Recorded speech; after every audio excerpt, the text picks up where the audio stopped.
Good morning, everybody, and welcome. Today is Friday, July 11th, 2025. If you're looking for the monthly meeting of the Oregon Housing Stability Council, you have found it. We have just opened our virtual room and we're letting folks join us. And in another minute or two, we'll get down to the business of today's agenda. Thank you all for being here.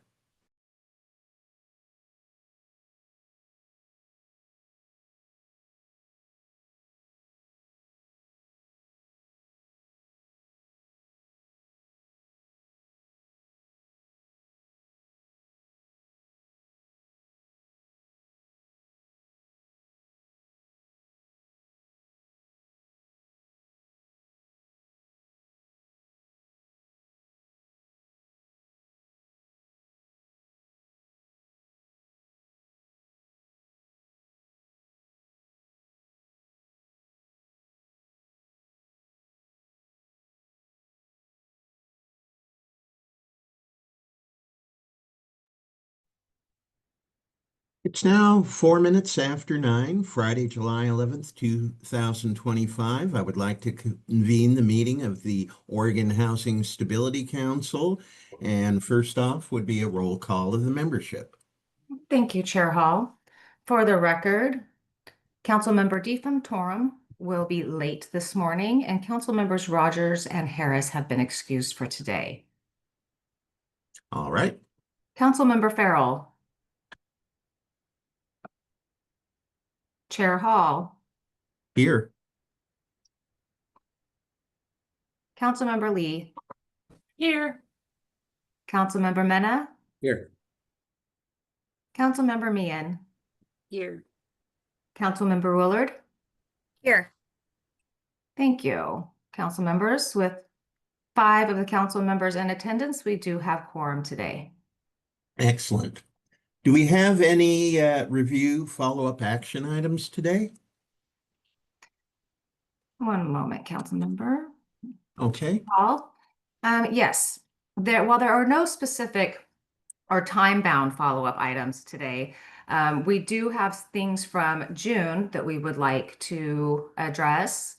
There was a couple of council members that had questions and feedback around equity and contracting, as well as the ORCA updates, both related to project set-asides and the actual outcomes and impacts of projects on communities years after being placed in service.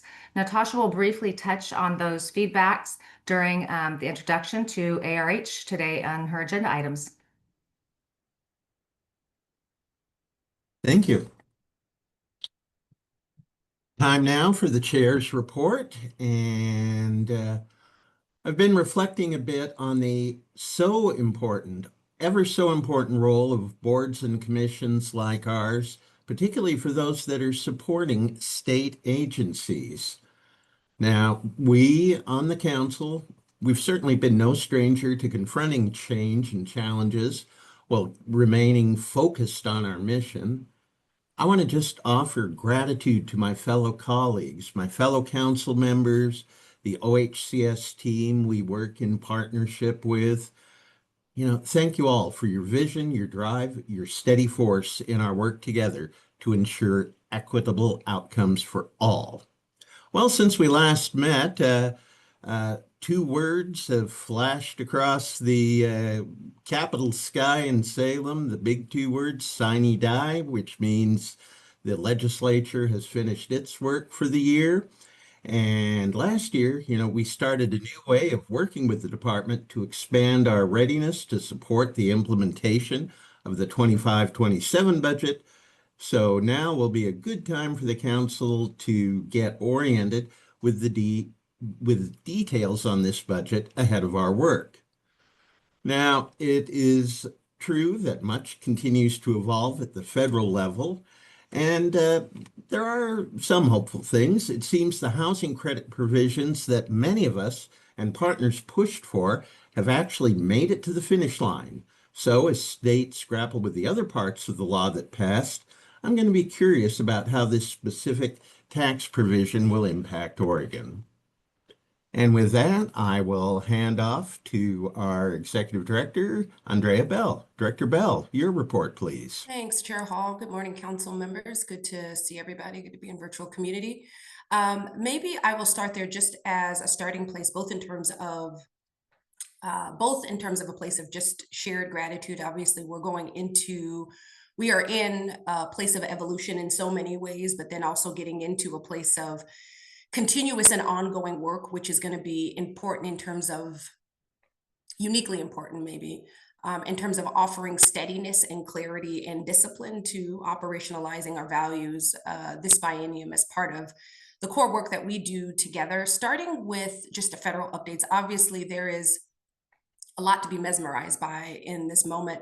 But specific to a particular provision, the low-income housing tax credit expansion, you all had ad nauseum have heard me over several months over the last couple of years, and probably in your own work, just talk about the importance of expansion of that particular credit, particularly since private activity bonds have become competitive here in Oregon. That was not always the case, and that very much is the case across the nation. I was actually just looking at a kind of a heat map around bond allocations, not to expose the nerd in me, but it reinforces the reality that we are over leveraged in that area. So last week, there were a lot of decisions made at the federal level.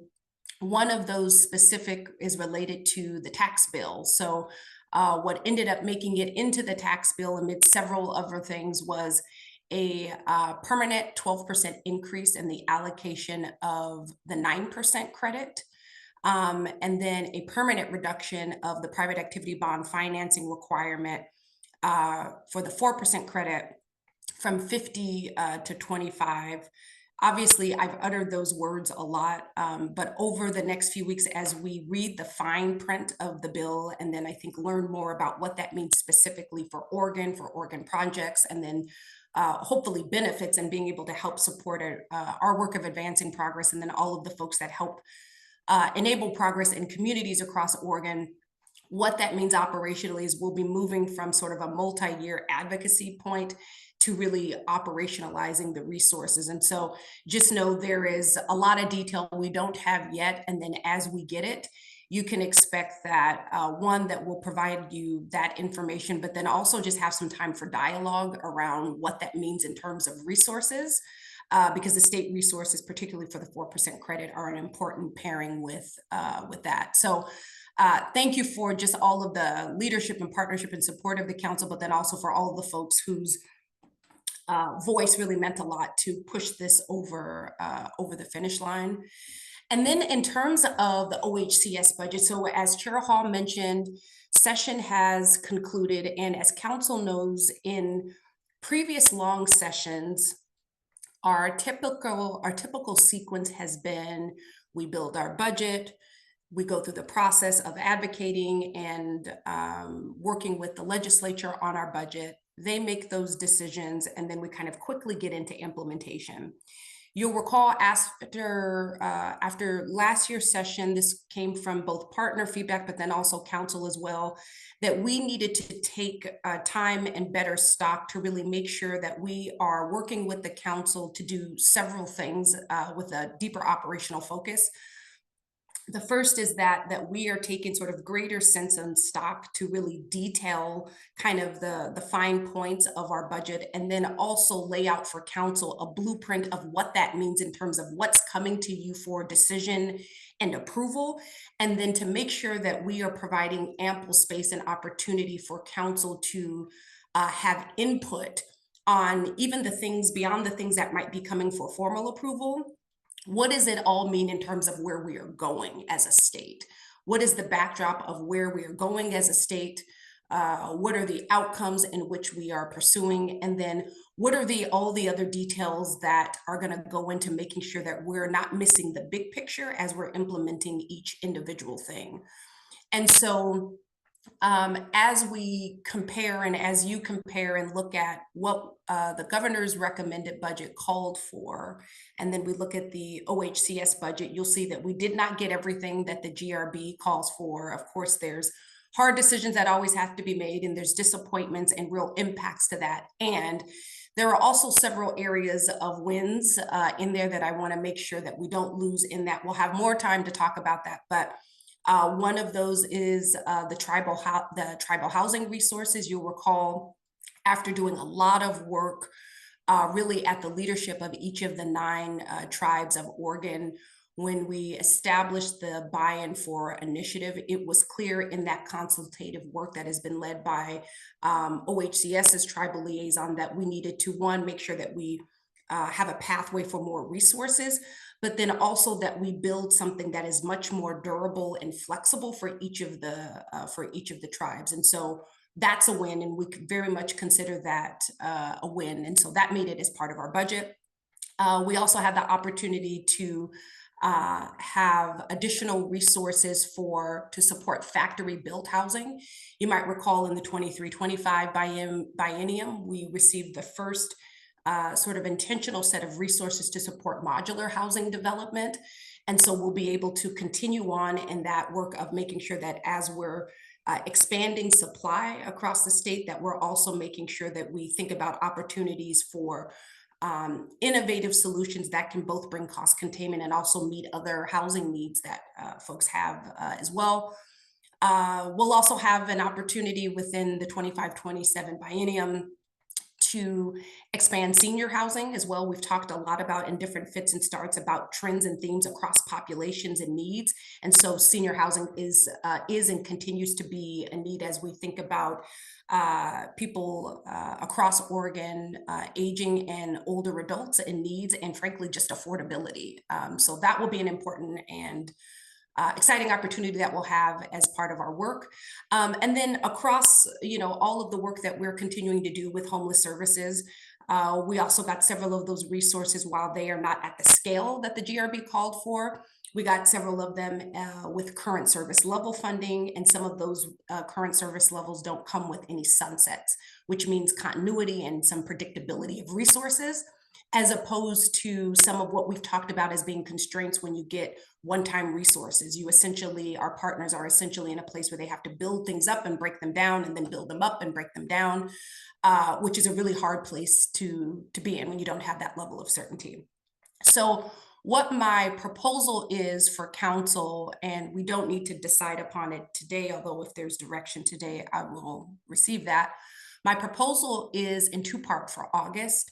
Is one, in the August council meeting, that we make some time to go through the details of the budget. And ahead of that, we would actually provide a greater detail. I think what I've provided council thus far is sort of a synopsis of the line items, but we can provide more thorough breakout ahead of the August meeting, and that we spend some time talking through the budget. And then the part 2 of that is, rather than sort of hand council a blueprint, which was our first step that we did last year, is that we talk through and have dialogue around the pipeline of projects that we're planning to bring to council, so that you all have foresight in the cadence of what we plan to bring to you all based on legislative direction and implementation priorities. But not just the what, but the depth of detail that we're bringing. So I think one of the things that we often talk a lot about with council is not waiting till everything is perfectly fine-tuned to bring in, sometimes just bringing dialogue and conversation.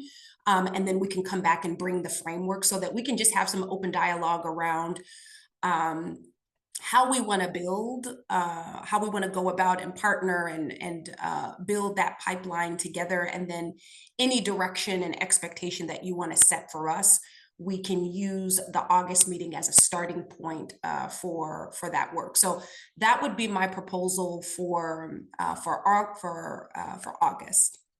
And then just before we round out, and then I'll pause to see what questions, directions, or feedback, up to and including if there's an alternative idea.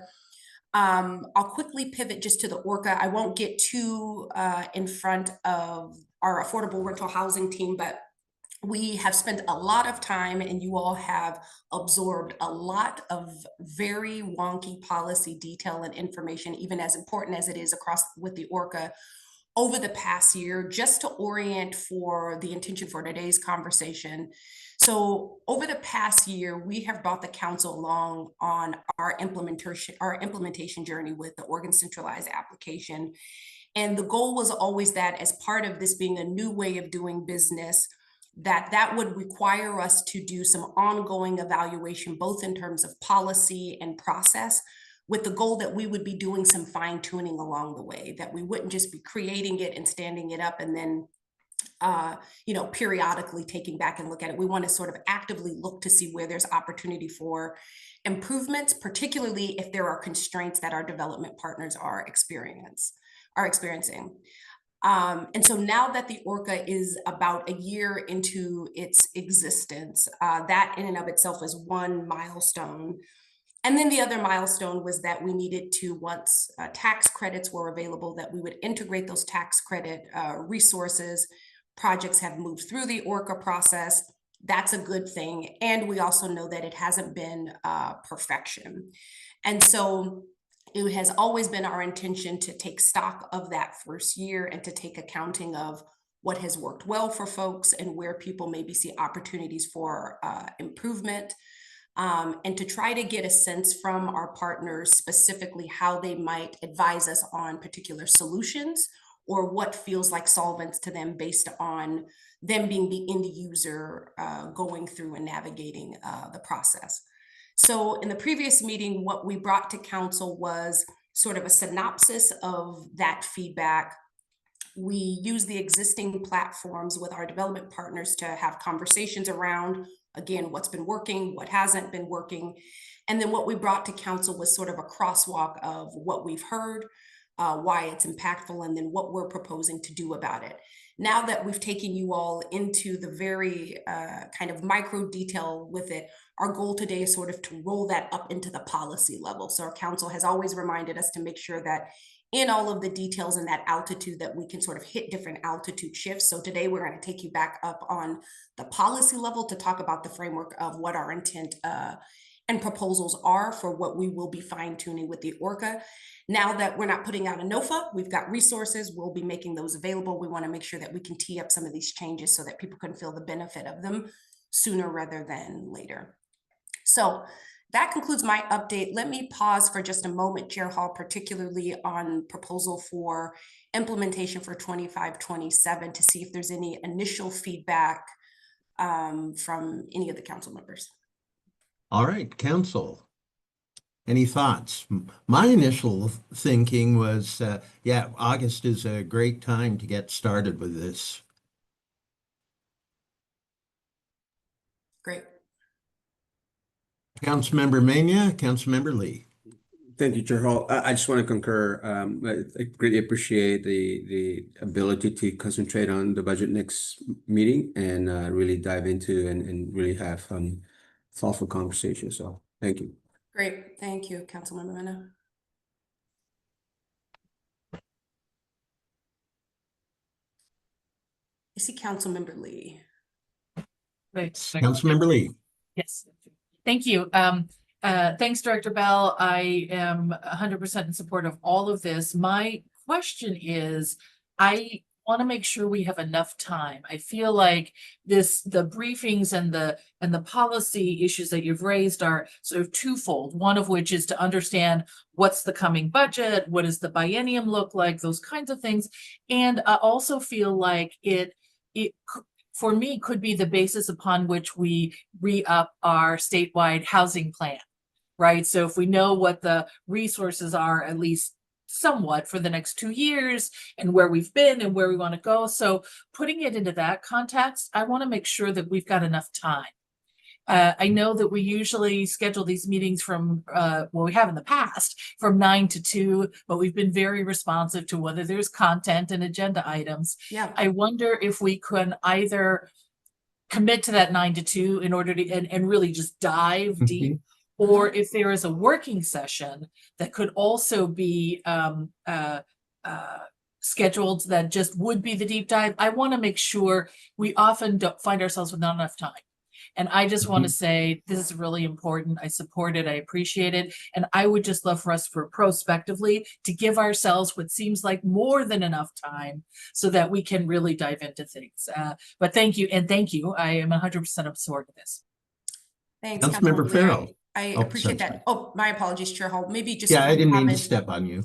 No, no problem. Go ahead. One comment that I would make for, to be responsive to that, and I imagine that might be on other council members' mind too.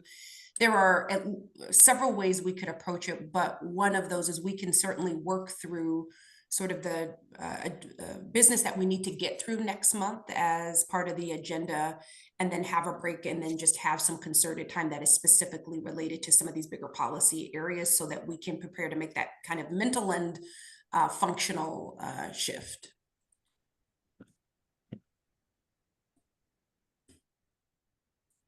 Councilmember Farrell. Yeah, I definitely would love the deeper dive conversation. And if this isn't possible, just say so. But I guess it's just a request from my perspective is, you know, like obviously we just got this information. So there's still a lot of processing and reading and following all the links to fully understand. And sometimes in spite of that, I don't fully understand like the why behind. And I accept that there's some things that just are because this is what's happening and this is our response to, and this is why. And sometimes it's a policy or like a decision that was made. And so where it is possible as we're going through the budget to sort of identify this was an intentional decision versus us responding to something we don't have control over, that helps me understand priorities. So if you want more context, I'm happy to talk offline, but that is just maybe a request I have. Yeah, that's really helpful, Councilmember Farrell. So what I'm hearing from you, and I'll just maybe be a little bit more direct because I think I fully get what you're getting, which is rather than just sort of reading off the litany of numbers and the programs and the thing that we've got, it sounds like it would be helpful, one, to have the big picture of where we are going and where any one particular investment fits in that big picture. And then it sounds like it would also be helpful to know whether a particular policy or investment was a proposal or a decision from the department, or whether we receive something as part of the legislative process, so that you have that and knowing, is that accurate? You hit the nail on the head. That is Perfect. Exactly right. Yep, I got you. Yep, we can definitely do that. Awesome. So what I will aim to do, Chair Hall, is in the next week or so, I'll put together some synthesized proposal based on this feedback. And then once you all tell me I'm good to go and that that's reflective of it, we'll work through an agenda and such to make sure we can follow through on this.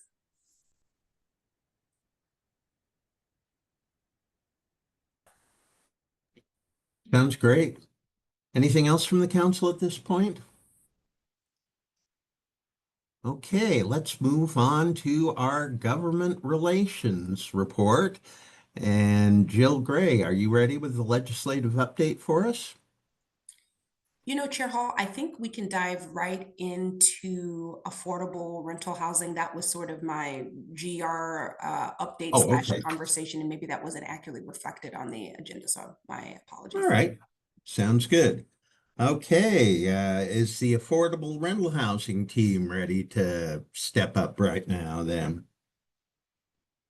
I believe we are coming on screen. So good Right. morning, Chair Hall, Director Bell, and Housing Stability Council. Nice to see you on this warm Friday. And I will, let's see, kick us off. I think we'll just go right into the transactions.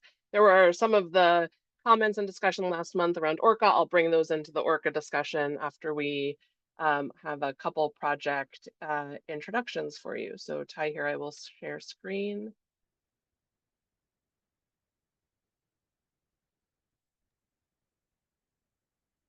Hey, good morning, council members, Chair Hall, Director Bell. Nice to be in virtually communicating with you folks.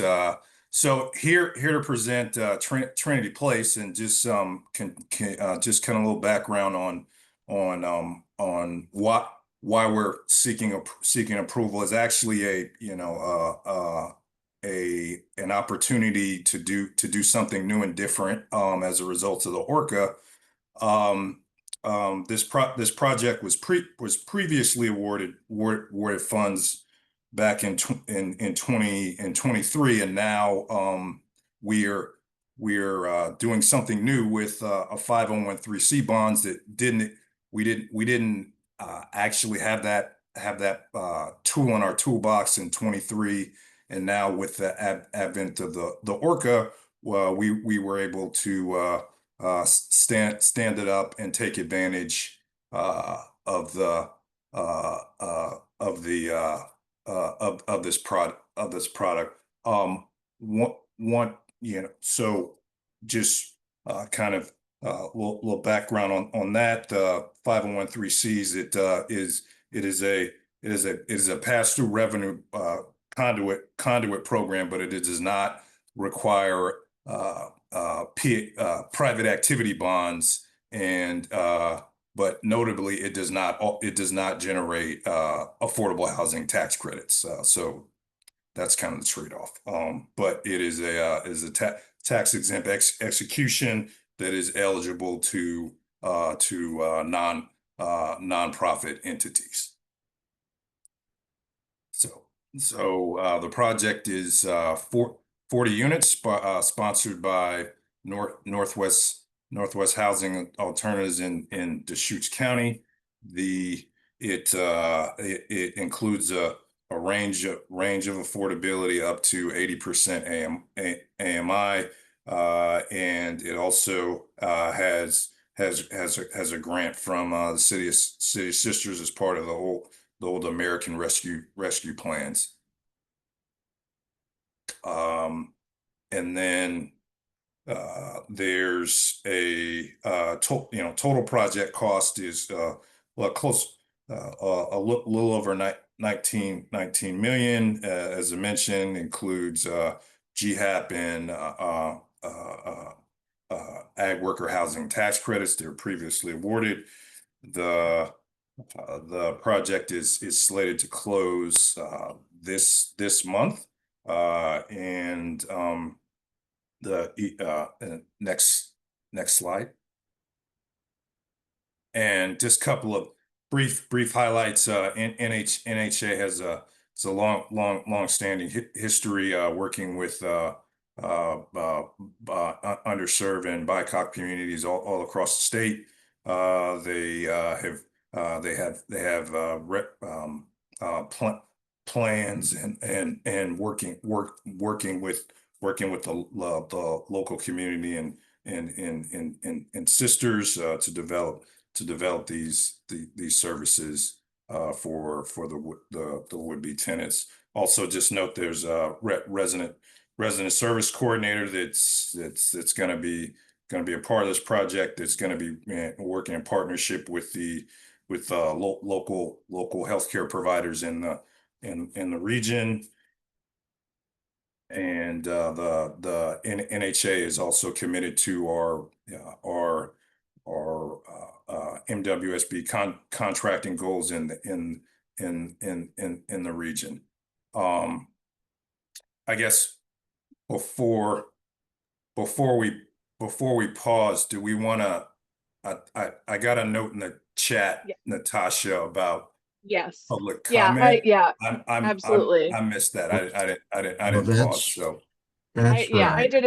I did as well. I think Chair Hall and Housing Stability Council, this is a vote. So I think for this one and the next project, we'll want to open the public comment process before we do a vote and roll. And just to make it really clear, the role and the impact of the 501c3 bond is that it gets that lower interest rate on the debt. And so although it doesn't generate the tax credit, what it is doing is providing better, cheaper access to the long-term mortgage for the project, so that helps to resolve funding gaps that came up. And I think that, again, as Ty was saying, is in the Orca, the commitment and the strategy to bring all tools to be able to strategize and resolve challenges as projects move forward wherever feasible. But I think with that presentation, I presume, Chair Hall, we want to move over to public comment process before holding vote. So maybe I will stop my share here briefly. Okay, shall we do that right now or wait until after the presentations? We should Let's proceed. go I now. think, Okay, at this point, I would like to open a public hearing. This is on specific council decisions that were just mentioned for award and in general for awarding of loans, grants, or funding. This is in accordance with 456.561 in the Oregon Revised Statutes. And we have one person signed up for public comment on this, Clayton Crowhurst. Are you on the line, Clayton? I am. Can you all hear me? Yes. Okay, Go ahead, great. when you're ready, please. Well, yeah, I'm Clayton Crowhurst, Senior Housing Developer with Northwest Housing Alternatives, Chair Hall and members of the council. Today, as you can see, you'll be reviewing our Trinity Place housing development in Sisters. This is a first of its kind project for this community envisioned to address the critical need for affordable workforce housing. Wanted to take a moment just to express our gratitude, not just for the funding OHCS has committed into this critical project to date, but also for the larger vision the department has put forward around the new 501 bond program. This project will be the first to utilize that program. We recognize that walking down this new funding path is not easy, requires trust in your development partners, mission alignment, and a forward-looking mindset. We appreciate being able to partner with OHCS and being the first to walk down this new path with you all. NHA has an established history as a housing provider. We also embrace these new innovative opportunities to bring forward new projects like this.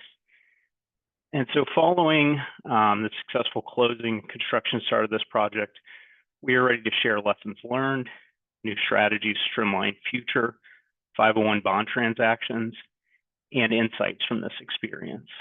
And with our new development director, Andrea Sanchez, on board, we look forward to bringing a new generation of projects forward in partnership with the department while remaining committed to our longstanding mission of creating opportunity through housing.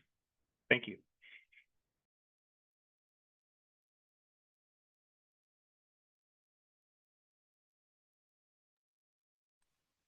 Thank you. And we'll continue with our presentation now.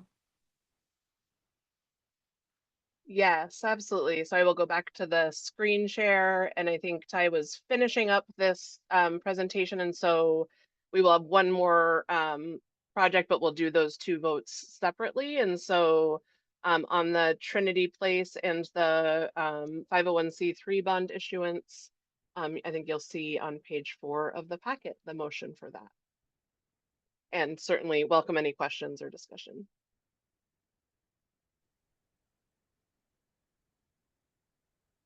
Okay, council, this is the opportunity for discussion and questions. Do we have any? Yes, the team already crossed all the I's and dotted all the T's for us. And yeah, I know I mixed that up deliberately. So would somebody like to make the motion on page 4 of our meeting packet, please? Make the motions. And can someone second, please? Second. All right, roll call, please. Chair Hall, Yes. Councilmember Farrell, Yes. Chair Hall, Yes. Councilmember Lee, Yes. Councilmember Mena, Yes. Councilmember Meehan, Yes. Councilmember Willard. Yes. Thank you. Motion passes. Okay, thank you, everybody. Great, thank you so much. And so next is our project recommendation for the Home America Rescue Plan resources. And I believe we have Amy Cole on deck here to present this project. Thanks, Natasha. Good morning, Chair Hall, Housing Stability Council members, and Director Bell. I'm Amy Cole, the Assistant Director of Development Resources, and I'm here to present a Home American Rescue Plan project, that's also known as Home ARP, for your consideration. Next slide. Thanks. So just a little bit, we talked a little bit about this actually last month because we had another home ARP project that was brought for your consideration. So just a little reminder, OHCS received about 32.8 million in home ARP funds in 2021 and an additional 330,000 in 2025. The funds must be expended by September 2030 and must be used for assisting vulnerable populations. Let's see. We in Oregon chose to focus on projects in rural areas and projects that serve persons at risk of homelessness. There was a NOFA released in 2023. And as part of that NOFA, we made some GHAP capacity building resources available. And the project that I'll be presenting today, Ellensburg Apartments, and the two previously funded home ARP projects were all supported by GHAP capacity building resources.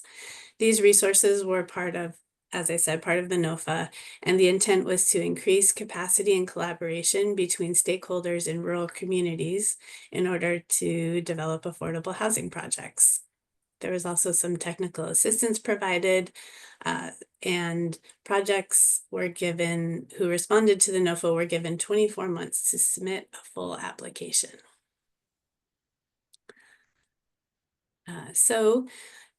In the end, 3 projects submitted applications for funding. Liberty Village, which was funded in 2024 and is currently working toward financial closing. Manor Way, which the council considered last month. And Ellensburg Housing, which I'm bringing for your consideration today. Next slide. Okay, so Ellensburg Housing will be 20 units. All units will have rent assistance. It is sponsored by the Coos Curry Housing Authority, located in Gold Beach in Curry County, and is requesting $10,447,975 in home ARP and $2,693,854 in regular home.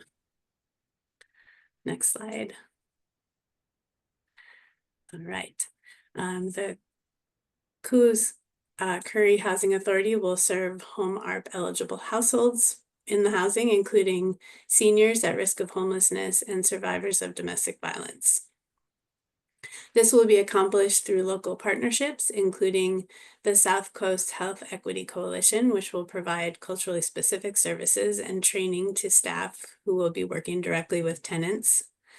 The Confederated Tribes of Coos, Lower Umpqua, and Siuslaw Indians, supporting tribal households with comprehensive supports and services. Brookings Core Response will provide wellness and case management for seniors. And the SAFE Project will support families impacted by violence. Next slide.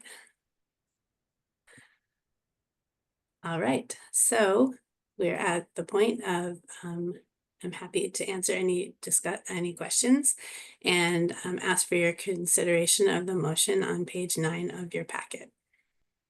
You know, Chair Hall, yeah, Yes. yeah, sorry, I was just gonna acknowledge that Councilmember Willard pointed out that the wrong photo was included in the PowerPoint from a different project. So yeah, that was an error. Apologies. We will make sure we can send a follow-up to you all that has the appropriate photo on there.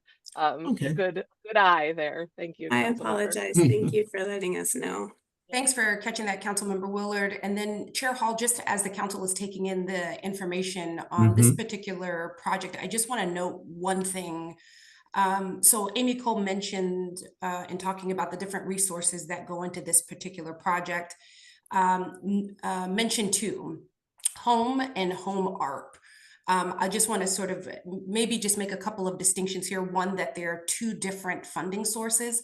But then also, since there is so much interest and I think conversation around the future of home, particularly for HUD's fiscal year 26, I just want to note that of all of the different programs that HUD provides, home is really HUD's flagship housing program. So for just several decades, it has been one of the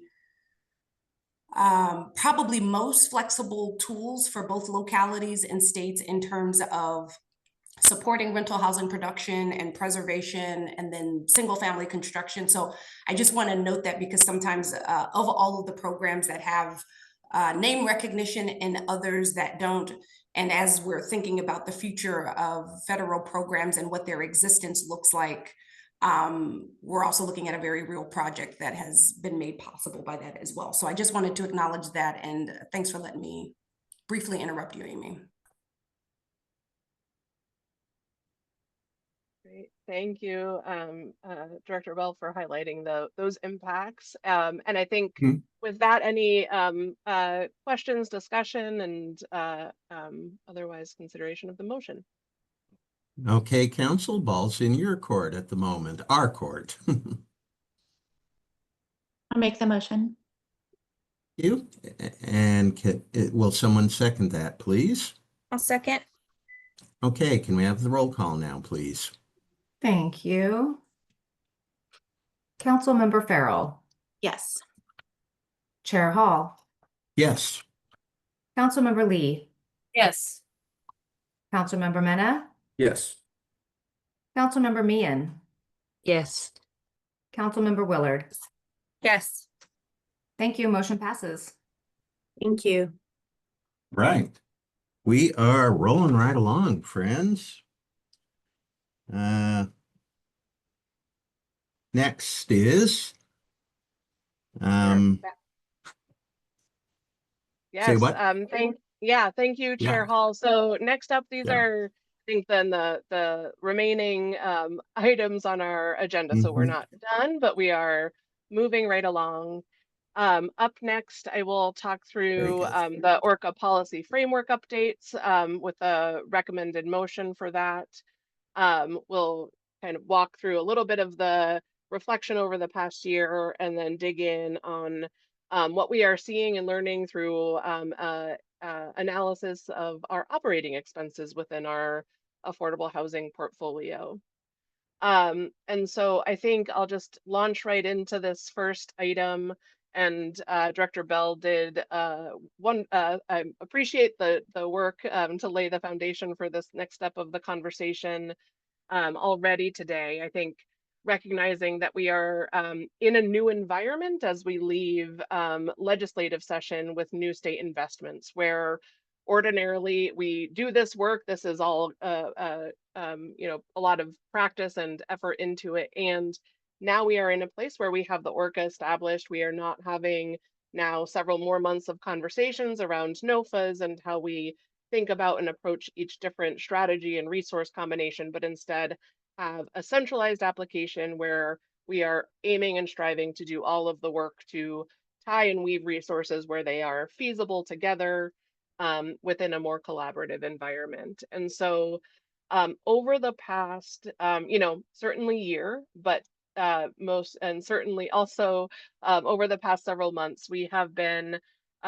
bringing to you details of discussions. We have been engaging with partners, bringing forward synthesis of that feedback, and getting so much incredible and helpful feedback on all of those from Housing Stability Council. And so this month I'm going to raise us out of the weeds and the details and up to the policy level in order to be able to leverage all of the ability within the ORCA to really swiftly move, to be able to invest public resources and have them get to community much faster, and spend a little less time on our desks than in our thoughts. We've been thinking about them all for a while. We have a strong pipeline of projects and want to really make sure that we are taking action wherever needed. And so that's what we have here for the July conversation, kind of regrouping around all of those different pieces. And so to take a reflection back, ORCA is a primary way that we are advancing housing progress. In that, in creating the ORCA, we made a explicit commitment to evaluate and research and engage to get feedback as we go. And as we are, seeing, doing all of that work, again, those are all of these conversations that we've been bringing together, where we are seeing both where we need to make some adjustments to ensure that we're getting the impact that we have all identified that we want to see, and where we are seeing, getting feedback from external partners around what would make things clearer or stronger. So this is a combination of all of those pieces to really identify actionable steps that we can take to be able to remedy and be responsive to those critical needs. And so, I think as you likely saw in the Housing Stability Council packet, we are at our 1-year anniversary. So this was a lot of work to get this launched. We have now been operational for a year. So we launched around June of last year. Earlier this year, we did a pretty significant update to both the qualified allocation plan for the federal tax credits, as well as the ORCA, to be able to incorporate those other selection and funding processes within. So all resources are really activated now. And at this point, as we are stepping out from legislative session, we have the investments from the state to be able to support production and preservation and everything, to be able to take those resources that are really able to be swiftly programmed in where they already have space in the ORCA, is where we're making these concerted policy updates to be able to take that action forward. So as I was, reflecting on bringing this to the policy level, implementing these actionable steps to response to community needs, I think I've identified really 3 main buckets of policy intention, which is readiness. We want to clarify and refine readiness, provide more visibility of that work, and increase predictability for how OHCS resources will be deployed. And now that we've practiced it, we know more about what we need to say and document around that.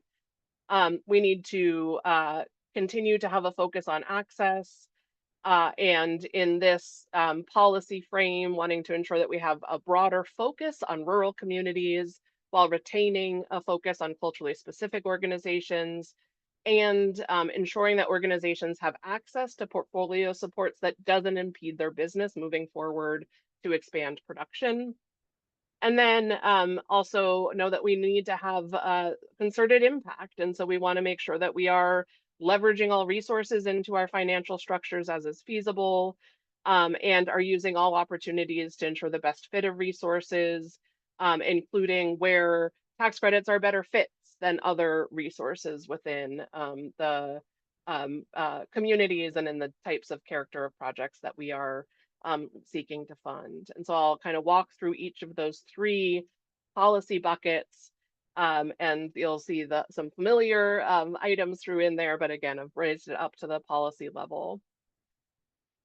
In terms of readiness, we have talked a lot about readiness. What does that mean? How is it that we are, how does the ORCA perspective see that in terms of ensuring that we are having opportunity for all organizations and developers and communities to be able to engage in affordable housing, but not have expanded and endless time where the resources remain on desks, but really want to make sure that we're funding and supporting projects that are moving forward and making progress to construction and to be able to serve tenants.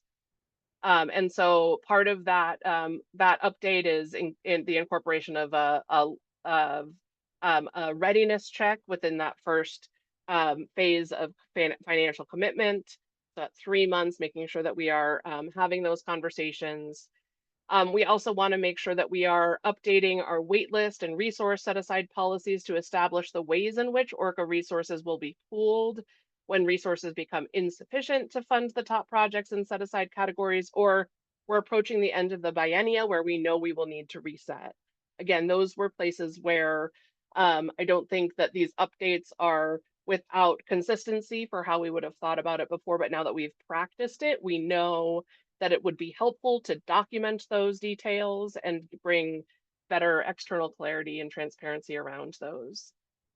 I think there's other operational priorities, and so I think adding those to the list, so these aren't necessarily going to be reflected in that ORCA document, but are, I think, as places where we are holding ourselves accountable to making sure that we are also aligning our work and our internal operational priorities, including ensuring that we are offering capacity resources through the ORCA.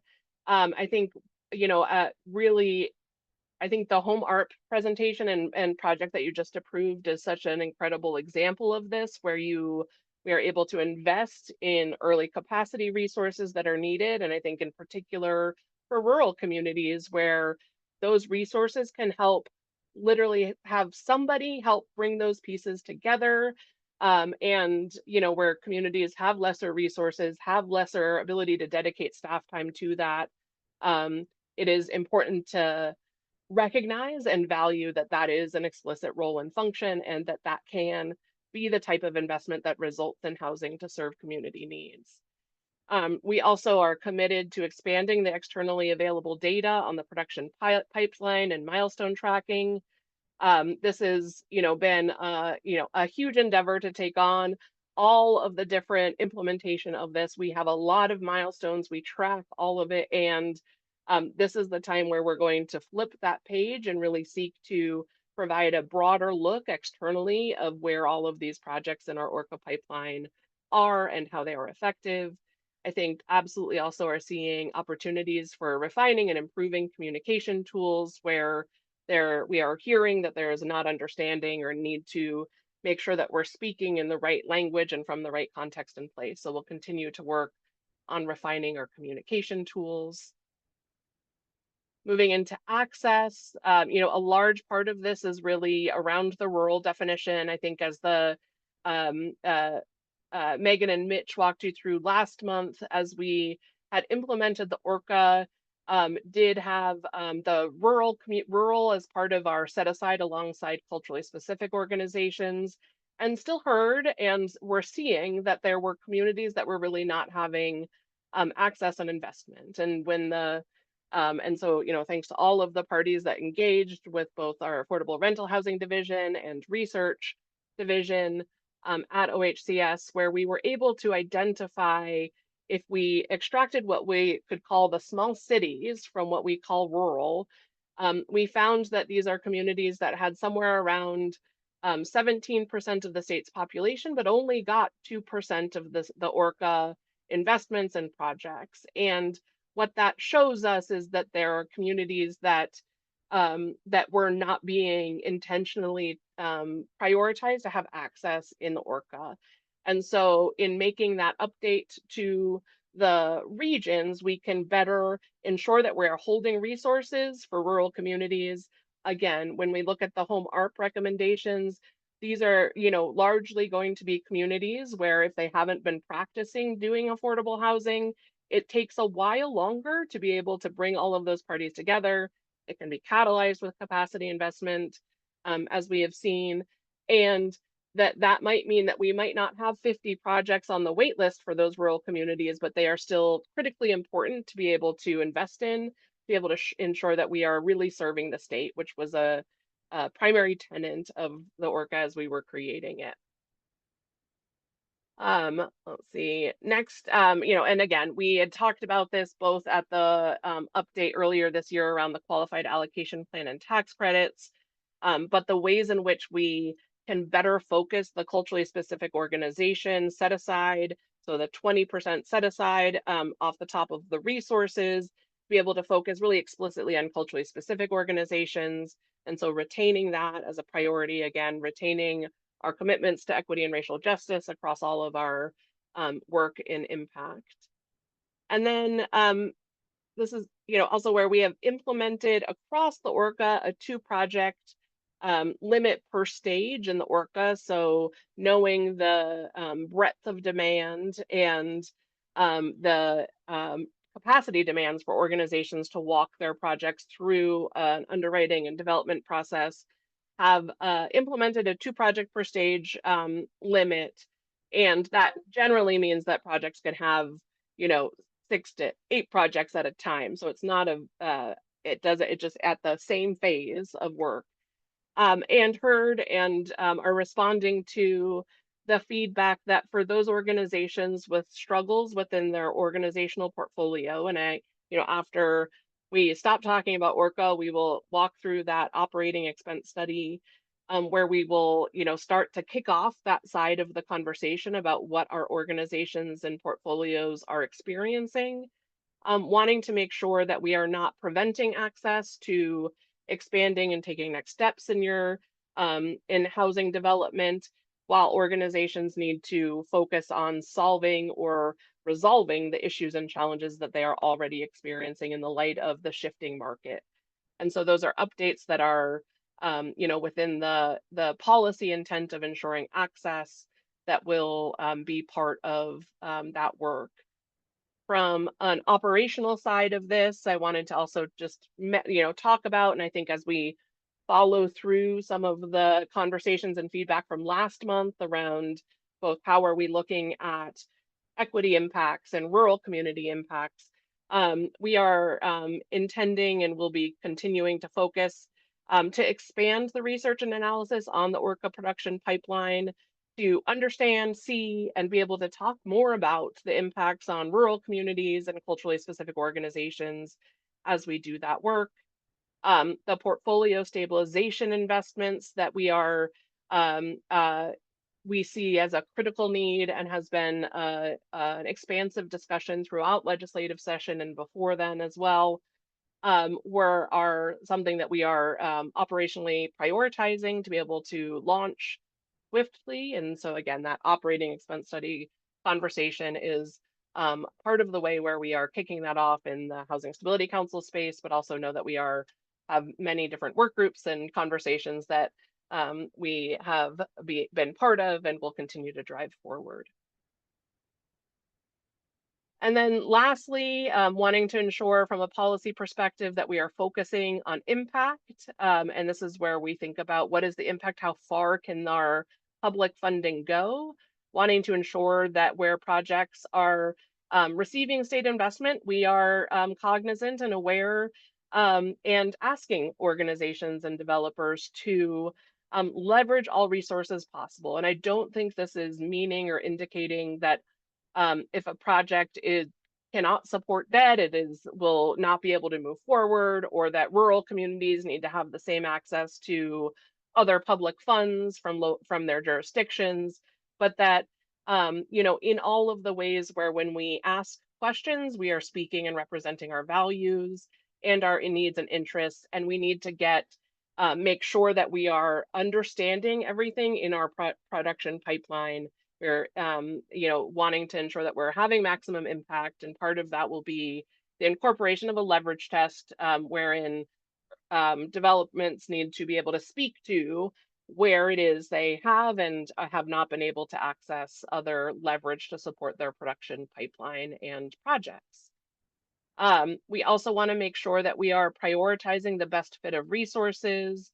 Part of that is ensuring that we're focusing on tax credit leverage wherever possible and wherever it is a good fit. And so when we had initially launched, we had not implemented a cap or a max project size that we could fund in an environment that doesn't require tax credit leverage that brings other equity to the financial stack. At this point, we are recommending, as part of thinking about that impact, implementing a cap for the size of gap-only projects, and that is a number at the 35 million, and that in fact projects over 50 units should pursue tax credits, and if they are still under that 35 million threshold, could continue to use gap only, but would need to provide a rationale, an explanation, and justification that we are amenable and agreeing with, that shows why that is. And I think there could be all sorts of reasons why a 60 unit project could be developed for under that threshold, but may not warrant sufficient interest from tax credit investors or otherwise. And those are all reasonable discussions and conversations to have, but really want to be intentional about that. And then we also want to look, as we're thinking about communities across the state where urban areas tend to have both larger projects, but also are able to have, the tax credit equity calculation, and that math is the local market area, housing demand, and others is all relevant to how tax credit equity investors think about that and approach it from a financing side. So wanting to ensure that we are dedicating larger portions of our gap subsidy in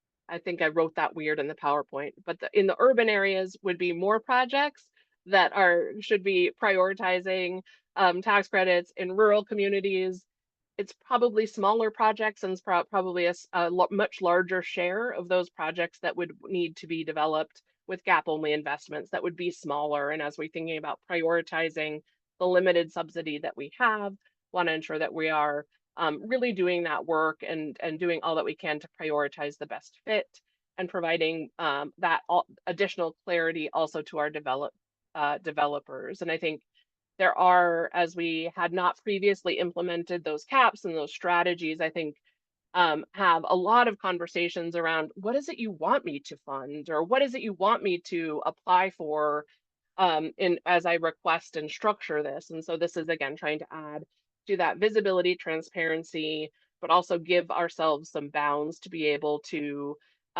have places and ways where we can very clearly provide that direction and feedback to the development community, who does the real work in community to get these projects both designed and developed. From an operational priority, we will, you'll continue to hear more and more about the legislative investments. We are, rampantly working through what are all of the different priorities, strategies, and impacts of those.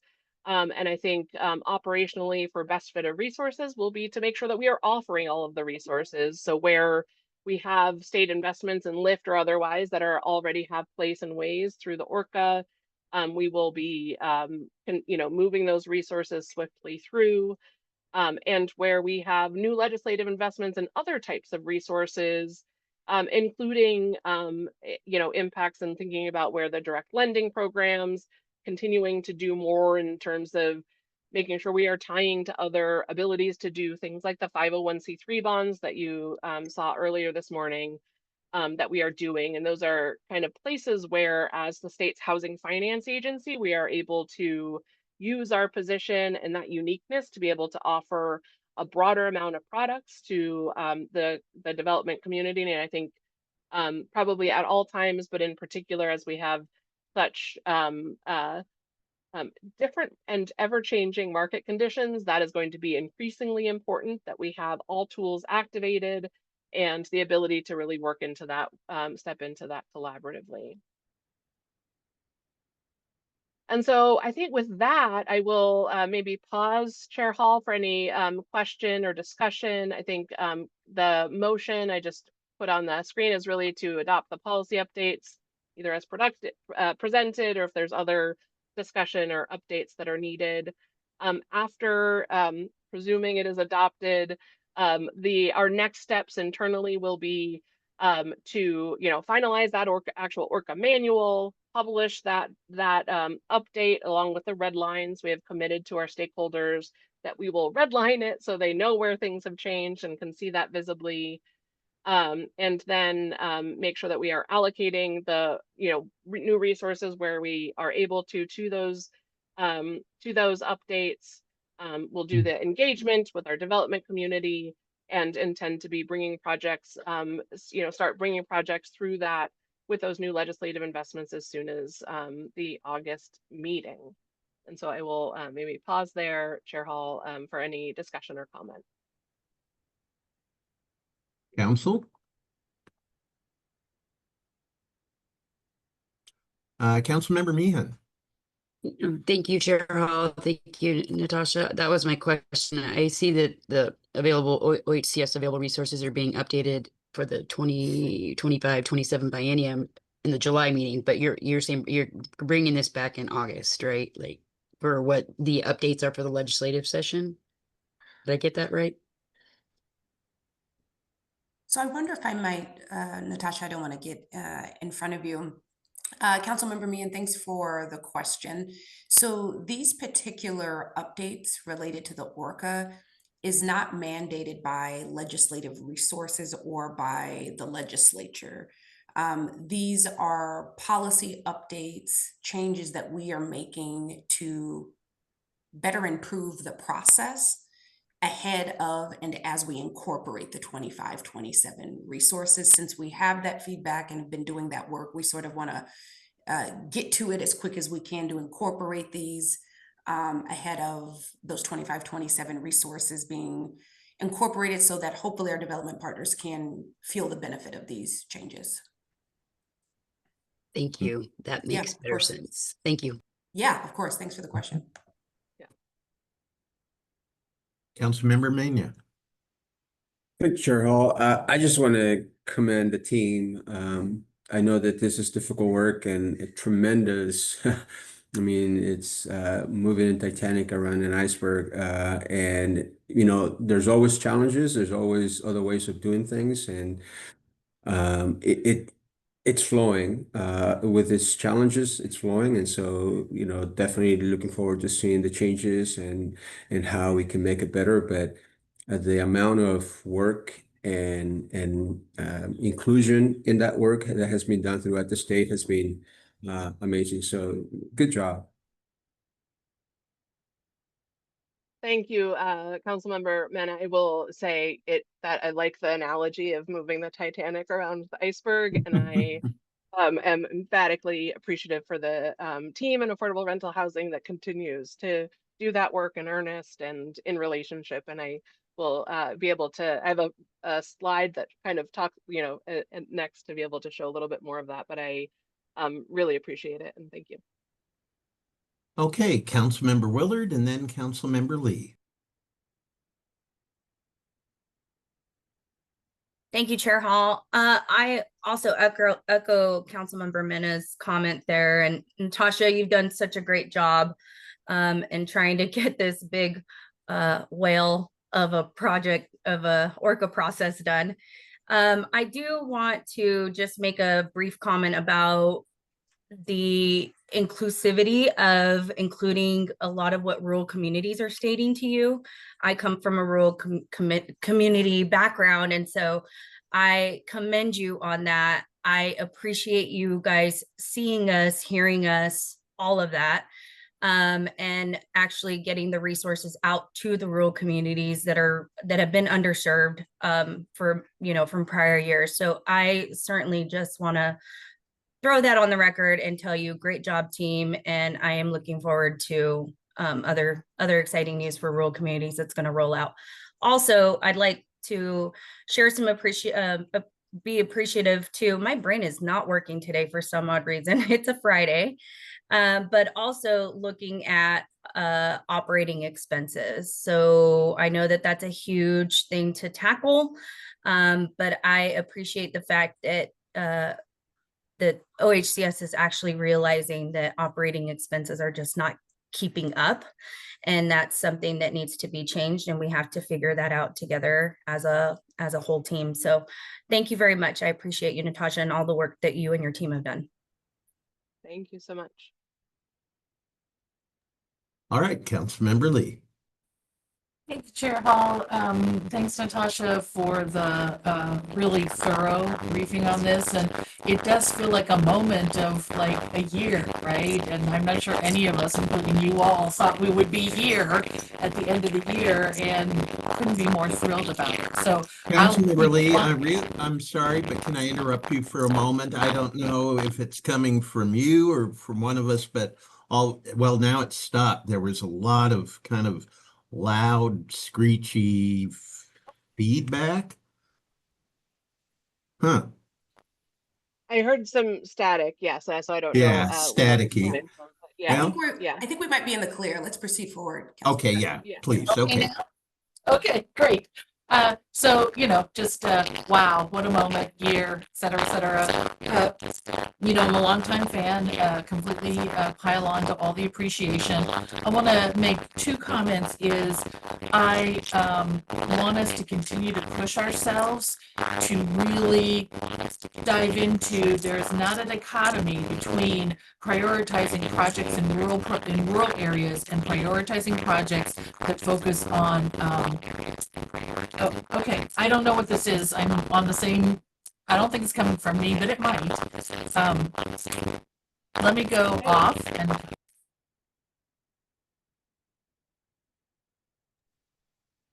how about now?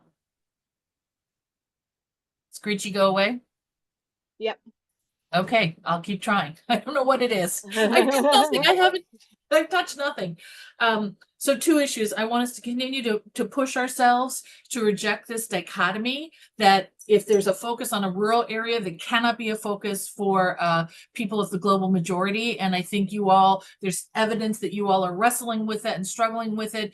And we know that that is a common narrative that I want us to continue to confront and reject. And then the second thing is, this work has importance not only for us in this state and for the accomplishment of the housing being developed, it also, I think, has a lot of relevance for our partner jurisdictions around the country and our partner agencies within the state. You know, for the state side relevance, this understanding of how do you do a project and such a significant policy culture change in a very well established and rule bound program. I think that would be incredibly important learning to share with our colleague agencies. And then for other housing organizations across the country, I think the practices, the approaches, the ways in which we are experimenting and testing new ways to deal with federal funding requirements, state funding requirements, banking funding requirements is also super important. And I know, Natasha, that you and your staff have absolutely no ability to take on one other thing. And it's super hard to sort of do the meta of like watching yourself do the thing while you're doing the thing and documenting it. I would really love, and maybe this is something that we could have a conversation on, it would be so great to have somebody come in and document this, not in terms of the way you're documenting, Natasha, about we heard this, we did this, we tested this, but coming up a level of elevation of here's what it looked like for a housing agency at the statewide level to engage with these goals and these purposes. And 1 year later, here's where they found themselves and what are the learning and what are the takeaway. I mean, I feel like even like the Kennedy School might, you know, want to engage in that kind of review, assessment, and documentation for, you know, I don't want to say history because that seems like, whoa, and to document this. I think it's that important. So I know we all appreciate it. I know we all are excited about it. There is also a level of importance to this that I think we've got to pay some attention to. So just wanted to put that out there. I'd be willing to talk with folks about this. Someone come like a graduate, I don't know, I won't problem solve. I'm very interested in having that happen. And I know it cannot happen through our existing staffing capacity. Absolutely. I know there are a lot of states that are interested, tracking, and even researching the ORCA. And so I think that is some of the pieces. I don't know that they're from those specific angles, but I thought maybe Director Bell, you might want to speak to that, you know, what those impacts are. Yeah, no, I appreciate all of this. I appreciate, you know, one of the,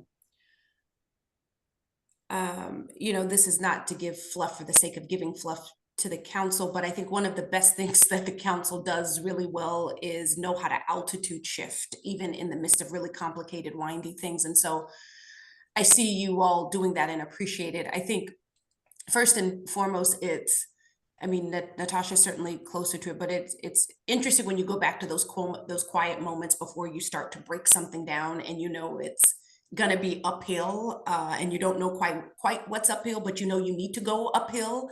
And then we're on the other side of that. And I think there's something to be said about the agency's ability to do that and keep doing it and keep doing it. And I also think there's something of, we sort of say this a lot internally, and I think have publicly tried to say it more, get more practice at saying it and talking about it, which is risk and risk tolerance, and where state agencies have to really grapple with the reality that we cannot contend with the challenges by which our world is facing, and that everyday people that often are under-resourced are going to have to contend with, and then we stay in this very comfortable box and only do the things that feel safe, and even in there's going to be trips and falls, and so why not go big and do that in a smart strategic way. And I think this is us doing it again. I think continuing to really wrestle with tolerance. And then I think where I have observed, I think the totality of this team under Natasha's leadership in this agency is we have wrestled with trying to get better at bringing community along with us in that. And it hasn't always been clean and perfect. I'm sure there are tons of people that have feedback around that. And we've been building up our muscle and understanding on how to do that and not get too in our feelings and make it better. And so I think this is a manifestation of that. I think to some of the direct points, Councilmember Lee, I think we have been sort of stunned by how many folks across the country have sparked so much interest in this. And so I think the team is, we'll have additional time towards helping people understand how we got here and all of the things, because I think so much of it is transferable across sectors as well. I'll leave it at this. I also think in a moment of so much talk about efficiency and government efficiency, I think things can be efficient and incredibly erratic and impactful for all of the wrong reasons, or you can do government efficiency right and do government efficiency for the people. And that's what real government efficiency is. And I think that's the people in the grinding doing the work, as opposed to other iterations that we've seen that maybe aren't so efficient. So I appreciate folks that have gotten us here, and I think this is what we're working towards. So I appreciate all of the dialogue and feedback around this. All right. So, yes. Yeah, so there is a motion there on the screen, Chair Hall, just I think from a place of formality to consider the adoption of the policy updates. All right. Would somebody like to make this motion, please? So moved. We need a second. I'll second. All right. Can we have a roll call, please? Thank you. Councilmember Farrell, Yes. Chair Hall, Yes. Councilmember Lee, Yes. Councilmember Mena, Yes. Councilmember Meehan, Yes. Councilmember Willard. Yes. Thank you. Motion passes. Great, thank you so much. I will just, this will be brief. I promise. I think we started several months ago doing the monthly ORCA update within the Housing Stability Council packet, and I personally am enjoying it as a way of being able to provide all of some extra stuff and information without a lot of unique effort to it. And so so included in that this month are our traditional ORCA stats, but also just a reflection and appreciation for this moment where we are 1 year out from launch. And I think there's all of the important ways that we need to and will be continuing to invest in research and understanding and getting deeper insight through the ORCA process. As we have practiced it now a year, there's enough volume to be able to really start focusing in and seeing trends.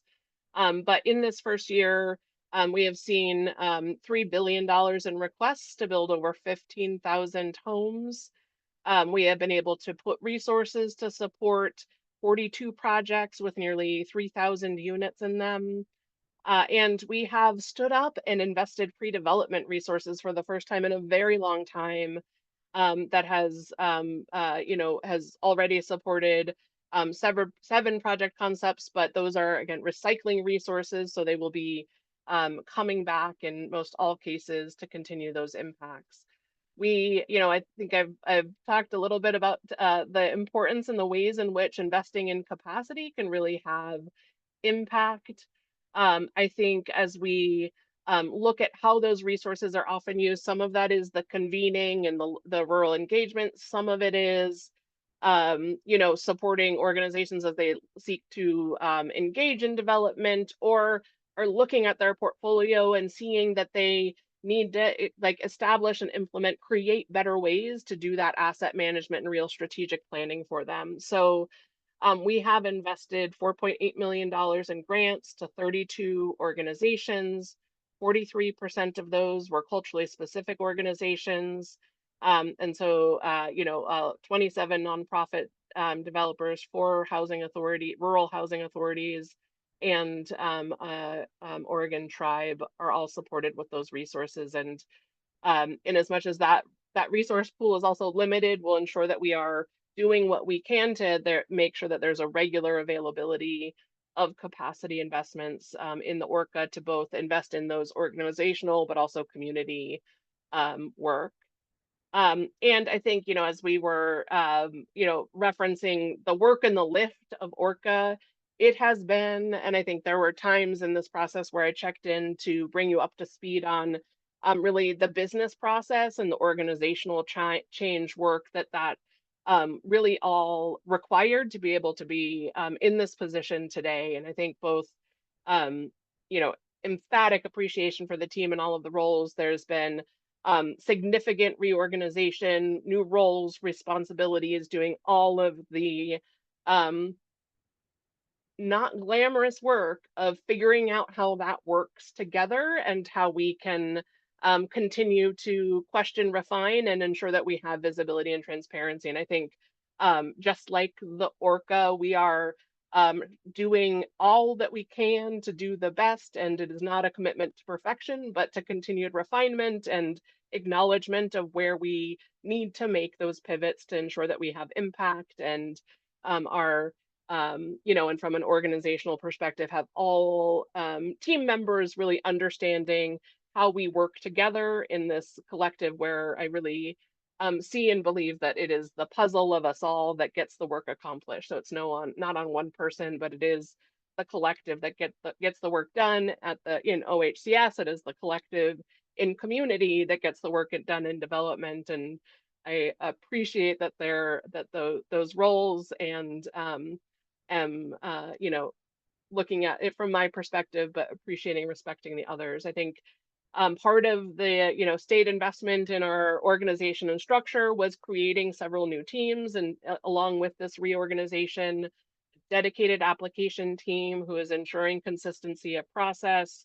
We have a new operations section and data systems team, and a new initiative teams. And I'm connecting those two a little bit out of order, because without those investments, we would not be in a place where we have our operating expense study data ready, where we are able to access it, where we're analyzing it, where we are having those real deliberate efforts that are part of and really all generated out of those incredible team members who are looking to find all of the ways to get deeper, better information.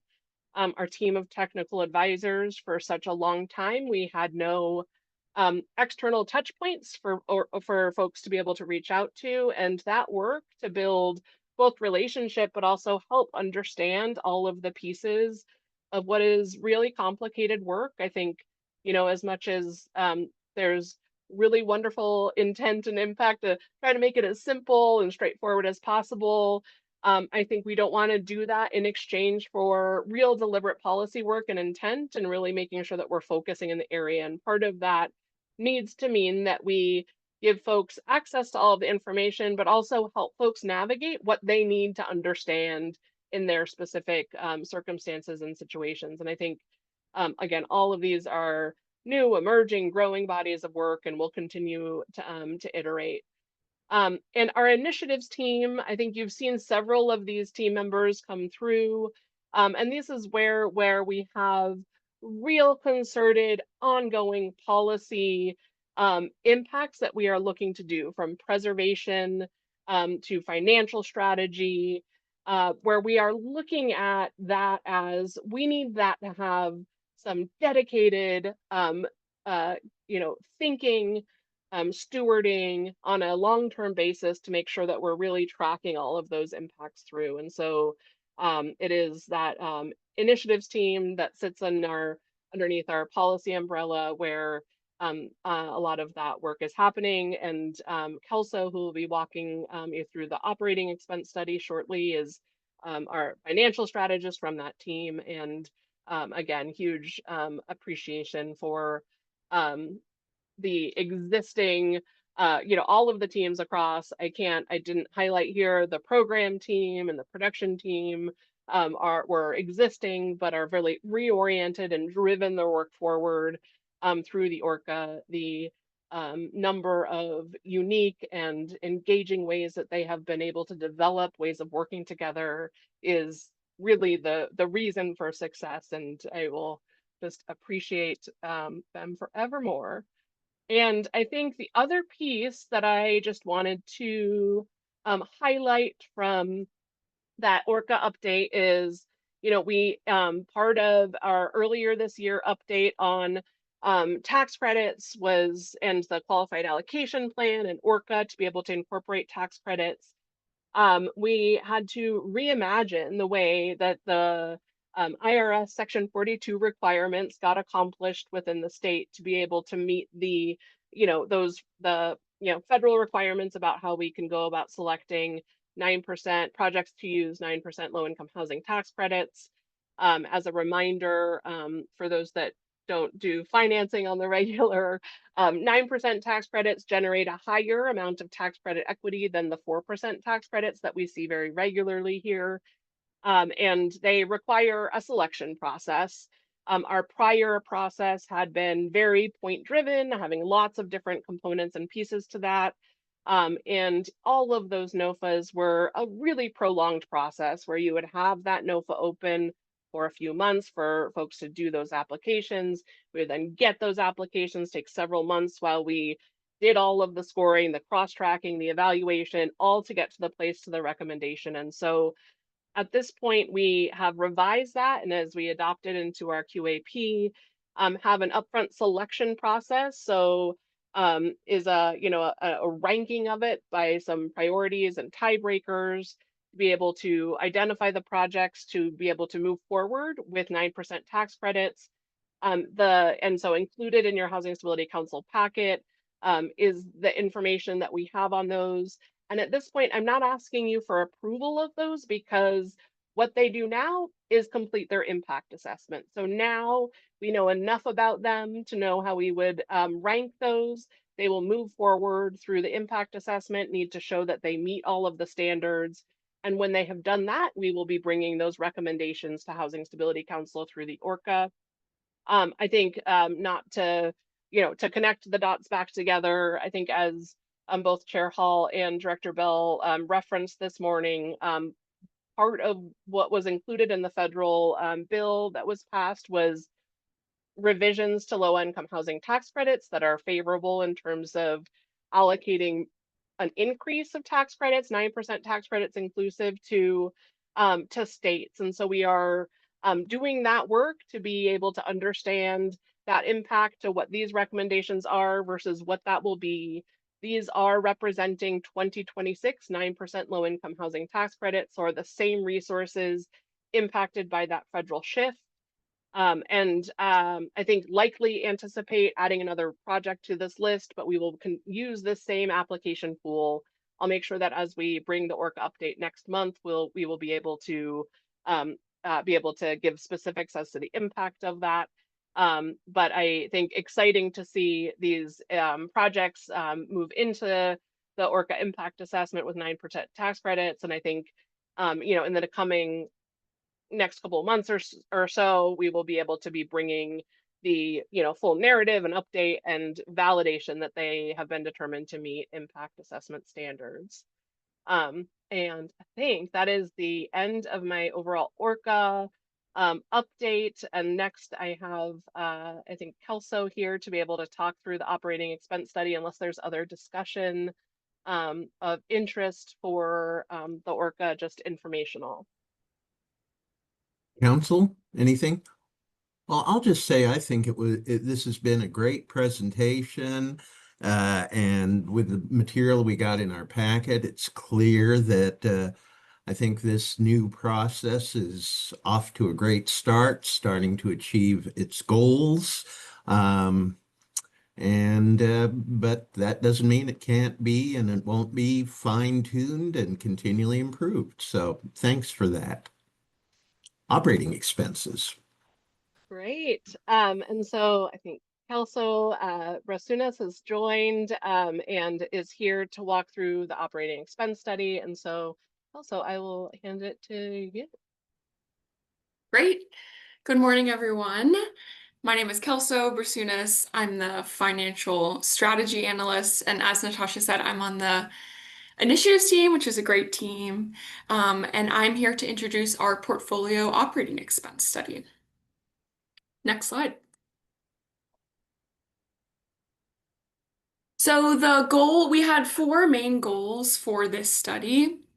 We wanted to conduct a comprehensive analysis of the ARH portfolio, focusing on identifying trends in operating expenses and other financial metrics like debt coverage ratio and vacancy loss.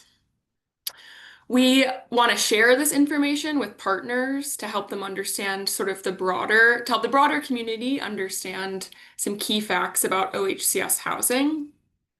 We presented to the ARH partner call earlier this week, and then we're releasing the 10-page report and data summary to the public shortly after this call. And we'll also have a public dashboard. We're working on that. That will be ready in a few months, but it will be on our website. And that will allow partners to do more customized filtering of the data. And I can share an example of that a little bit later. We also want to revisit some internal processes and underwriting standards. As we went through the study, we really learned about, how the process has been going so far of reviewing the annual financial reports that we receive from our partners, how staff are reviewing them, analyzing them, putting them into our system. It's been a great learning process. And then we have it on our list to think about our underwriting standards and consider if those need to be updated or revised. Just for you all to know, our current underwriting standards in our pro forma have a 3% expense inflator per year, a 2% revenue inflator per year, and then 5 to 7% vacancy loss. And you can see when we go into the numbers how those stack up with what we're seeing. And then finally, and most importantly, we want to work with partners on the new ways of supporting long-term sustainability of these projects. It's not enough to just pull this data. We need to figure out how to use it for solutions. And one piece of that is the $50 million that we received in session for preservation that will be working to support stabilization for some of these projects at risk of loss.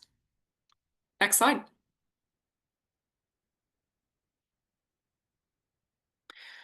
The scope of the study was 3 years, so it was from FY21 to FY23. We have a new-ish online database called ProLink, and that became our system of record in 2020. So post that, we are able to really easily input data and then export it and analyze it as well. So the data set that you'll see for this study is 1,820 reports. This is across 3 years, so that equates to 748 unique properties and 47,000 units, which is pretty incredible.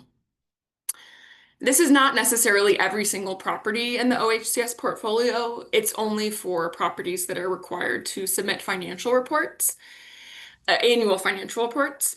And that is mostly projects with 10 or more units that are funded with LIHTC, home, conduit bonds, LIFT, risk share, and E&D, which is elderly and disabled bonds. And I'll note that the last time we sort of did a large portfolio-wide study was in FY15. So it's been a while. We did that study in partnership with Meyer Memorial Trust and HDC. And we found that operating expenses per unit were $5,200. Again, something to compare it to when you see the numbers that we're seeing now. And I'll note just on that, even though the last portfolio-wide study was in FY15, we are constantly analyzing properties and our portfolio in other ways. We have other systems that are doing that. We have property improvement plans and various risk assessment reviews. And so that has been ongoing. This is just the first sort of portfolio-wide study since FY15. And then the chart that you see here is just sort of more detail for how we got to our main data set, those 1,820 reports. So we started with the properties required to submit reports. And then we removed two key pieces. We removed assisted living facilities, or ALFs, and that because they just have very different financial models. It didn't make a lot of sense stacked up next to the other data. And then we also removed blanks or outliers. We removed very few outliers, but we removed several blanks. And as you can see, the number that we removed decreases as the years go on and as we got used to the new systems through ProLink. Next slide.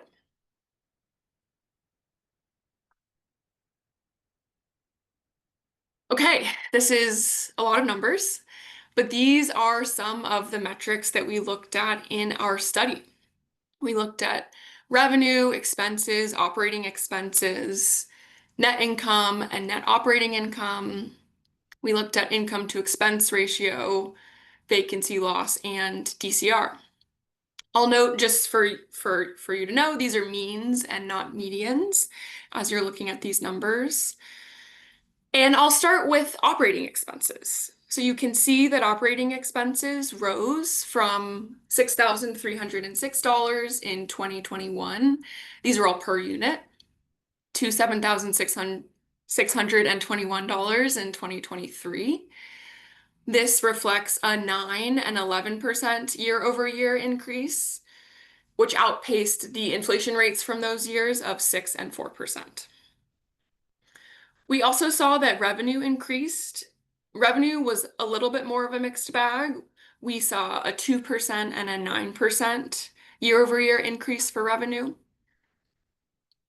And we only have 3 years of financials right now, so we hope to every year add the new set of financials. So our staff are currently working on 2024, and we're looking forward to being able to add that later in the year. But we don't have like a lot of historical context to ground these numbers in yet with just 3 years. And then just looking at operating expenses and revenue doesn't measure the true financial picture of the OHCS portfolio, because operating expenses doesn't include some key payments like principal debt payments or payments to the replacement reserve. And so that's where we have the two last lines in gray, which are on debt coverage ratio, or DCR. And the DCR reflects a property's ability to pay their debt obligations with their net operating income. So for DCR, you can see that the average DCR dropped from 1.75 to 1.34. And then the number of properties sort of in our entire portfolio with the DCR below 1.1, which is one threshold for measuring the financial feasibility or sustainability of a project, that percentage increased. So in 2023, we had 39% of properties in our portfolio had a DCR below 1.1, which equates to 273 properties. And I'll note here, I think it's important to say that these numbers don't reveal anything that properties aren't already experiencing and facing. I think this report clarifies some of those financial symptoms facing properties in Oregon. We suggested a few potential causes in the report. We went into more detail there. But of course, the more important thing is using this information to help determine some of the remedies. Next slide. Okay, this just gives you a sense of some of the other data that is in the report. The top chart is just operating expenses broken out by those main buckets. So there's administrative, utility, operating and maintenance, and taxes and insurance. So we really saw, especially from 2021 to 2022, that the increases in operating expenses were driven by operating and maintenance, even though most of those categories saw increases that were greater than inflation. And then the next two charts are click downs even more. So these are individual line items. So you can see the specifics for some of the utilities on the left. And then on the right are other line items that we heard from partners they really wanted more detail on. So you see management fee, property insurance, and salary. And what you'll see on the dashboard, which I talked about, that public dashboard that we're working on for our website, is that a partner could come into the dashboard and they could look up what is the average 2023 property insurance amount in Multnomah County, for example. So they'll be able to filter by the financial metric and then other filtering options like geography.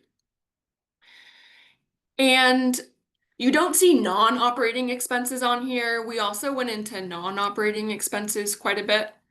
So these are things like depreciation, amortization, debt interest, and mortgage insurance. And all of those saw significant increases, and there's more detail in the report. Next slide.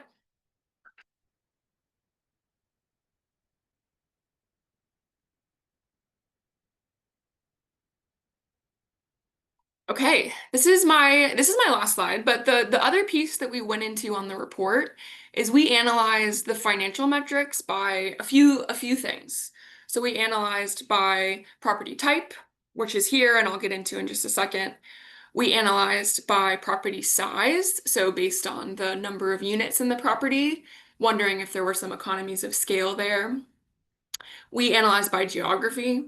So we looked at it by the Portland metro versus rest of state. And then we'll get into way more detail on geography in the dashboard, going down to the county level. Here, what you see is by property type. So we divided it by general family, senior, permanent supportive housing, and other. And what this shows is that permanent supportive housing properties reported the highest operating costs. It's important to note, I think, that not all of the resident services and tenant services for permanent supportive housing are in operating expenses. A lot of them are carried by the organization, so this might even be higher. And then the other piece that I'll just mention about permanent supportive housing is this means that the property has any number of units of permanent supportive housing. So that could be anywhere from 3% to 100% of the property. We didn't get into the specifics of how it looks by percentage, although we certainly could, but I just wanted to point that out. And I think with that, I will pass it back to Natasha. Great, thank you. Also, I think, obviously, I think as you can see and imagine in all of this, there are, we have talked with so many owners and operators of affordable housing who are experiencing these challenges. And I think we start to see where that modest shift from what was anticipated for an increase in 1 year. And then, so it's not 0% to 100% increase, but it's a modest of we thought it would be 2 and it ended up being 10. And then it was 8 the next year. And that just ends up being exacerbating this divide. And I think all of us certainly can imagine that on a personal financial strategy and effort when we're managing our household expenses and what our bills are and how that gets more and more challenging over time to be able to make ends meet, but that where you are talking about projects, the organizations that sustain them, the ways in which organizations have navigated the past really 5 years of impacts and have meant that they have been needing to redirect and change their the ways that they cover expenses. And I think there is this shift in this place where we are seeing tremendous risk across our portfolio. And I think I mentioned earlier, part of what we need to use this information to help us do is ensure that we are investing in stabilization in a way that is responsive. We have talked over several years around, you know, preservation, but also the stabilization. How can we do something to right size the operations for projects where those are feasible? I think, and know that there will be some really hard conversations and decisions that are needed within that, as you know, there are not unlimited resources, and we need to make sure that we're stewarding and investing to reset wherever possible and feasible. And so I think, as I mentioned, you know, one of our near-term priorities is to, you know, do the work to kind of approach and think about stabilizing investments. We have been doing a foundation of work over several months that is going to start having some more conversations and engagement externally, and we will just begin bringing that to you here so that we can, you know, have, you know, decide how we're going to approach it and really ensure that we're investing as swiftly as possible, regularly engaging with both owners, operators, and lenders who are um, uh, similarly and emphatically concerned around the performance and want to make sure that we are putting the remedies in place sooner rather than later. So I think welcome any conversation, but I think it really starts to seed where we need to have a concerted focus. Certainly housing need and expanded housing need is a priority, and ensuring that we can continue the operations of our existing portfolio to not have even more broad impacts from that are, you know, both in hand and both priorities that we will continue to drive forward, and you will be hearing a lot about.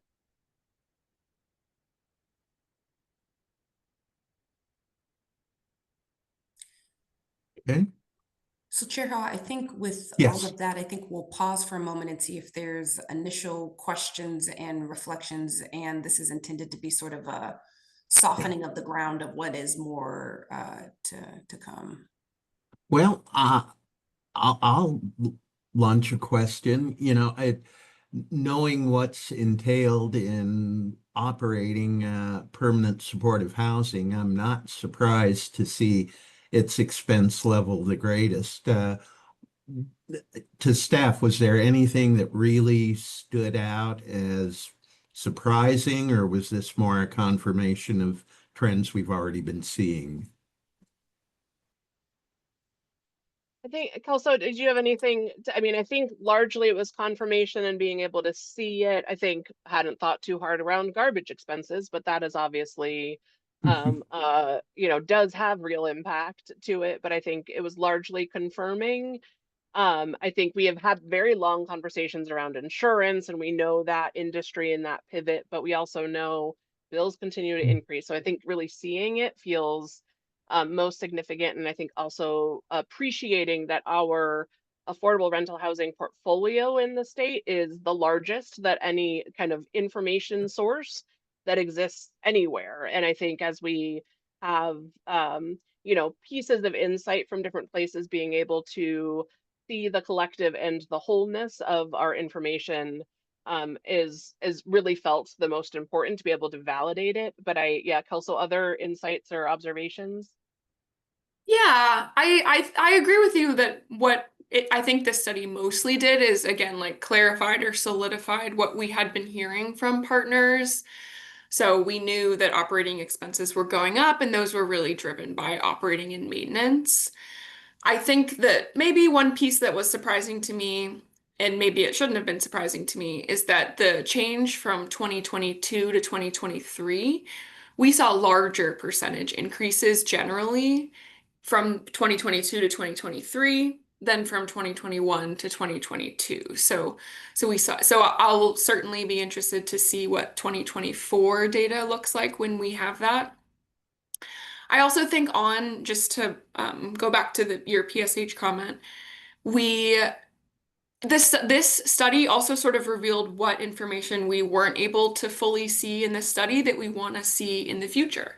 So one example is that we use a chart of accounts, a standard chart of accounts from HUD, when we're asking our partners to fill out the financial report. and there's not a clear breakout of resident services. And so we want to think about if that's something we can add to future reports. I think it would be especially interesting for all properties, including PSH. And then maybe Chair Hall and to the council, this is not specific to permanent supportive housing, but I think more broadly related to costs, whether we're talking about cost to build or cost to operate. When we reflect back to the several committee hearings that we had related to the budget, and those conversations weren't just concentrated in those spaces, but I think more broadly, it is glaringly important that we will need a shared source of truth and facts to center both policy conversations and budgetary conversations on. And so what I mean by that, I think it is easy to be misled by what affordable housing means and then what it costs to operate it. And so I think we sort of have to be very clear that affordable housing isn't cheaply built housing. And once you build it, there is ongoing work similar to how there would be for market rate housing or any other housing, that those needs have to be tended to over time. And,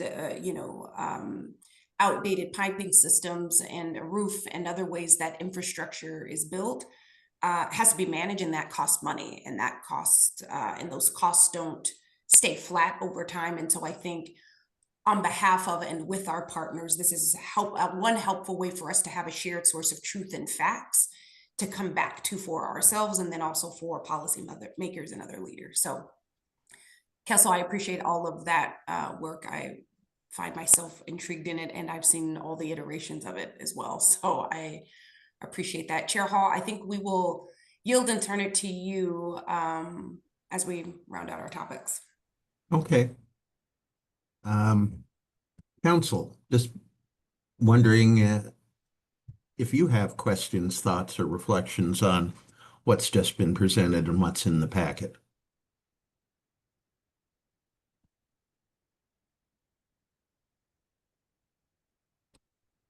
Councilmember Mena.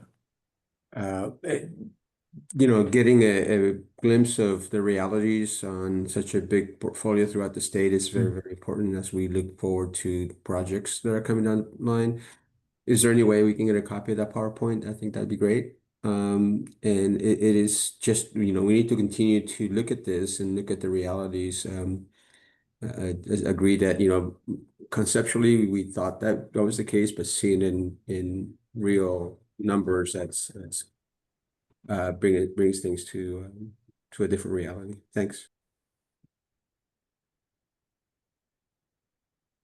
Councilmember Meehan. Thank you, Chair Hall. That was a tremendous amount of work. I mean, that's I have to agree with Councilmember Mena that putting it into perspective, seeing the visuals of it, and I really do appreciate the wanting to add the resident services component, because I do strongly believe that resident services are part of the stabilization of housing. And so I do appreciate that very much. And thank you so much for all the work you've put into this. Thank you. Anyone else? All right. Well, any final thoughts from the team? Next steps for the council? We'll get the PowerPoint out as requested. It's a lot of information to digest, and then we will have ongoing conversations with this information and the additional information we're learning on this as a basis for what comes next. Absolutely. Okay, I also just, Chair Hall, I did just want to acknowledge the picture for the home art project in the packet is the correct one. So I think that for the difference in the error in our PowerPoint, the correct one is in the Housing Stability Council packet. So I just wanted to make sure that that was pointed out so that everybody knew that that information was correct. Yeah. Good to have that clarification. Well, at this point, I believe we're at the end of our agenda, which sets some kind of a record, but only, we're not even at a pause, just a moment, maybe a momentary drawing of breath before things keep rolling right on forward. So again, thank you to the council, thank you to the OHCS team, thank you to partners and other interested folks who joined us in this virtual community.